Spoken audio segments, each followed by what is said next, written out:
Side खबरों के लिए सब्सक्राइब करें फ्लेम मीडिया और उसके बाद बेल आइकन को प्रेस करें ताकि सबसे पहले आपको मिले एक्सक्लूसिव खबरें।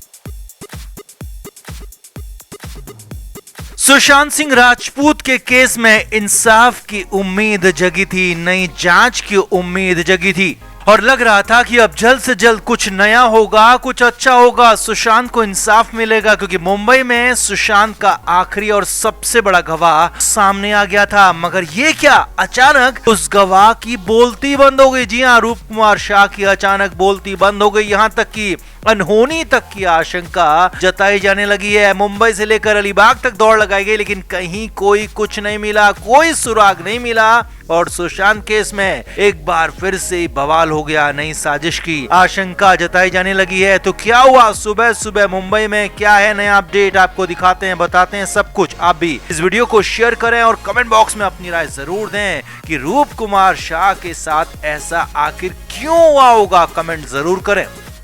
हमारे व्लॉग चैनल नीतू की पैटर्न का नया व्लॉग आ गया है, उसे जरूर देखें जिसके लिए लिंक डिस्क्रिप्शन में दिया है। लाइक शेयर और सब्सक्राइब भी करें। तो सुशांत सिंह राजपूत के केस में जब रूप कुमार शाह ने आखिरी खुलासा किया और बताया कि सुशांत की हालत कैसी थी, उनके चेहरे की हालत कैसी थी, उनकी गले की हालत कैसी थी, तो लगने लगा कि अब सच जरूर सामने आएगा। और यहाँ तक कि रूप कुमार शाह ने जांच एजेंसी को भी अपनी यही बात बताने का ऐलान किया। खबर तो यहाँ तक आई कि सीबीआई ने भी रूप कुमार शाह को समन किया और पूछताछ के लिए बुला लिया। अब इतना सब कुछ हुआ तो लगने लगा कि कुछ नया होगा, बड़ा होगा, अच्छा होगा, जिससे सुशांत को इंसाफ मिले। मगर कुछ होता इससे पहले ही अनहोनी की आशंका और ज्यादा गहरा गई है। जी हाँ, ऐसा ही कुछ हुआ है मुंबई में। सुशांत सिंह राजपूत के मामले में आखिरी गवाह माने जा रहे रूप कुमार शाह का कोई पता नहीं चल पाया। जी हाँ, हमने आपको बताया था कि रूप कुमार शाह लापता हो गए हैं, कहीं मिल नहीं रहे हैं, उनके ठिकाने के बारे में पता नहीं चल पा रहा है और आखिरी बार 30 दिसंबर को ही रूप कुमार शाह देखे गए थे। तो अब बड़ी और नई खबर ये है कि रूप कुमार शाह के बारे में जो आ रही है वो ये कि रूप कुमार शाह ने खुद को ही कहीं अंडरग्राउंड कर लिया। जी हाँ, सूत्रों के हवाले से बड़ी और नई खबर यही है कि रूप कुमार शाह अंडरग्राउंड हो गए, खुद को छिपा लिया। रूप कुमार शाह फिलहाल इस मामले पर कुछ भी बोल नहीं रहे हैं। हालांकि इससे पहले कई मीडिया हाउसेस रूप कुमार शाह का इंटरव्यू ले चुके हैं और हर जगह वही बात उन्होंने बताई कि सुशांत के साथ गलत किया गया, वो केस नॉर्मल नहीं था, जबरदस्ती वाला केस था और सुशांत के साथ गलत किया गया। लेकिन जैसे ही जांच एजेंसी रूप कुमार शाह तक पहुंची, सीबीआई की पूछताछ होती तो रूप कुमार शाह अचानक गायब हो गए। और अब सूत्रों के हवाले से बड़ी खबर यही है कि रूप कुमार शाह खुद से ही कहीं चले गए।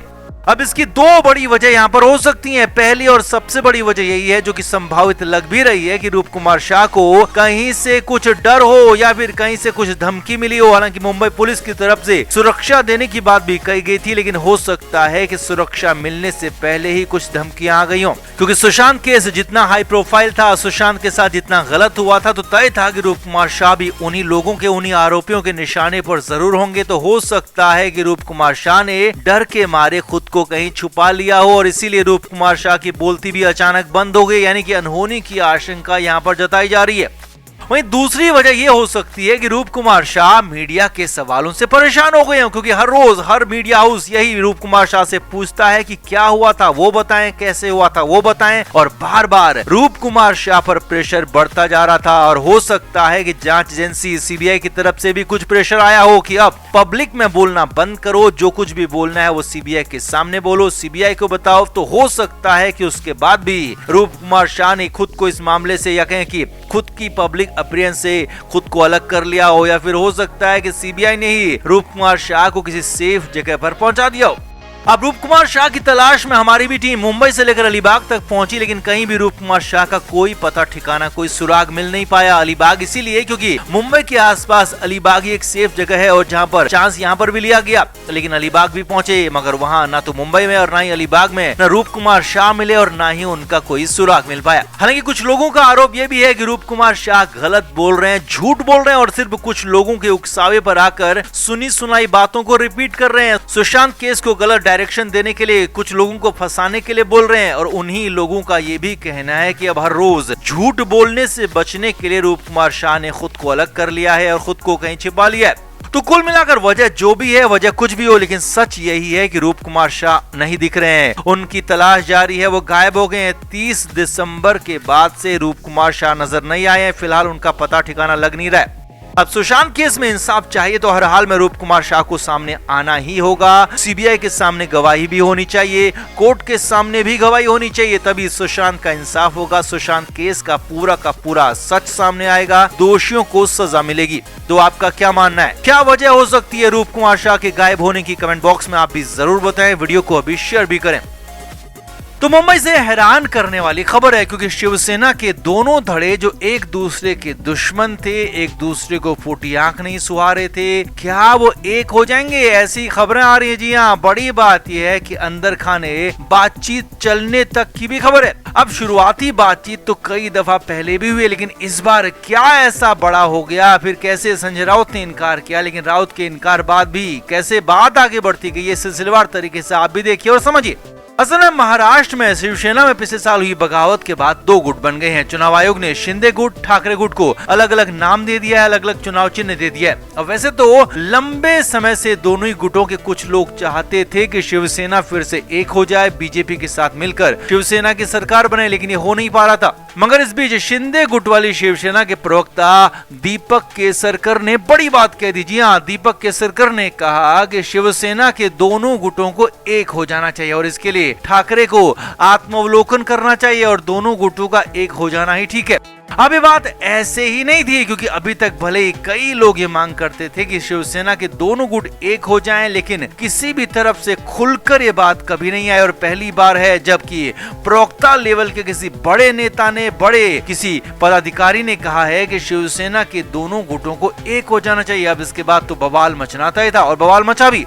अब बवाल मचने के बाद यही सवाल जब ठाकरे गुट के प्रवक्ता संजय राउत से पूछा गया तो उन्होंने इसे सिरे से खारिज कर दिया। जी हाँ, संजय राउत ने साफ कहा कि दीपक केसरकर की बात को, उनकी मांग को मैं खारिज करता हूँ। ऐसा हो नहीं सकता, क्योंकि शिंदे गुट वाली शिवसेना का कोई भविष्य नहीं है, औचित्य नहीं है। संजय राउत ने आगे कहा, उसमें से कुछ लोग बीजेपी में शामिल हो जाएंगे, जबकि सुप्रीम कोर्ट में जो विधायकों की अयोग्यता का केस चल रहा उसमें उद्धव ठाकरे गुट का जीतना तय है, क्योंकि कानून के मुताबिक हमारा पलड़ा भारी है, ये संजय राउत ने कहा। यानी कि सीधे सीधे बात को, मांग को, पूरे मामले को ही खारिज कर दिया। लेकिन अंदर खाने से यहीं पर ट्विस्ट भी आ गया। जी हाँ, सीएम एकनाथ शिंदे हो या फिर बाकी के विधायक और सांसद जिन्होंने उद्धव ठाकरे से बगावत की, सभी नेता ठाकरे से ज्यादा संजय राउत से नाराज थे और संजय राउत की वजह से ही पार्टी से अलग होने की, पार्टी से बगावत करने की उन्होंने बात भी कही थी। और अब खबर है कि संजय राउत की मर्जी के खिलाफ यहाँ पर बातें एक होने वाली आगे बढ़ सकती हैं। जी हाँ, बड़ी खबर सूत्रों के हवाले से आपको बता रहे हैं कि भले ही बाहर से संजय राउत ने साफ साफ इनकार कर दिया हो, एक होने की बात से खारिज कर दिया हो, मगर खबर है कि अंदर खाने बात चल रही है। जी हाँ, सूत्रों के हवाले से खबर यही है कि अंदर खाने डील हो रही है और दोनों ही गुट एक किसी राय को लेकर सहमत होकर एक होने के लिए बातचीत में आगे बढ़ रहे हैं। अब इसमें सबसे बड़ा मुद्दा यह कहें कि सबसे बड़ी बात यही है कि बीजेपी के साथ फिर से गठबंधन और सरकार।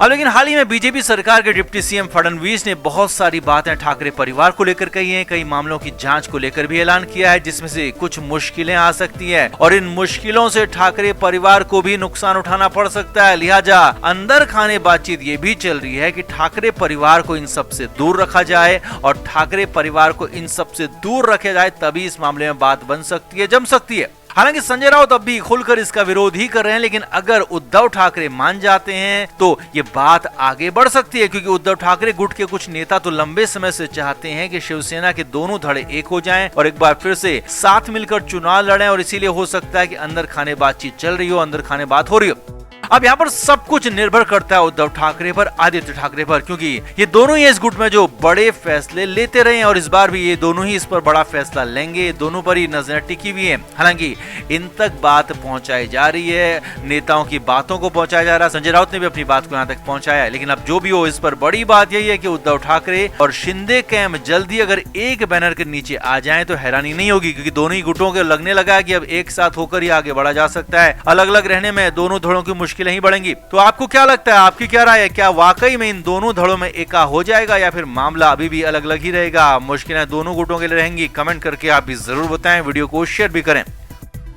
Flame media report.